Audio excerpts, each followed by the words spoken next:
இன்னைக்கும் இந்தியால 75% பெண்கள் ரத்த சோகையில இருக்காங்க. அனீமியாவுக்கு மார்னிங் பிரேக்ஃபாஸ்ட்லயே தி பெஸ்ட் ஃபுட்னா அது கம்பு கூழ் தான். கூழு குடிக்க வேணா வர்றேன். இருக்கிற மில்லட்ஸ்லயே நல்ல இரும்புச்சத்து உள்ள உணவு இதுதான். கம்பை கஞ்சியாகவோ கூழாகவோ அல்லது கம்பு தோசையாகவோ எடுத்துக்கும் போது உங்களுடைய மெட்டபாலிசம் பெஸ்டா இருக்கும். உங்களுடைய சுகர் நல்ல கண்ட்ரோல்ல இருக்கும். உங்களுக்கு யூரிக் ஆசிட் லெவல் அதிகமா இருந்தா அதுக்கு கம்பு தான் பெஸ்ட் ஃபுட். நெக்ஸ்ட், இரும்பு சத்து அதிகமா இருக்கிற உணவு ராகி அல்லது கேழ்வரகு. ராகிய லஞ்சுக்கு நீங்க ராகி களியா சாப்பிடலாம். அது நியூட்ரிஷனோட பவர் ஹவுஸ் அப்படின்னு சொல்லுவோம்.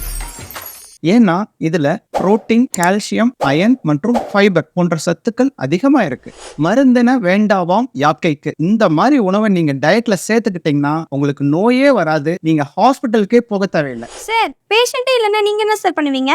நான் விவசாயம் பார்க்க போயிருவேன். விண்வெளி நாயகா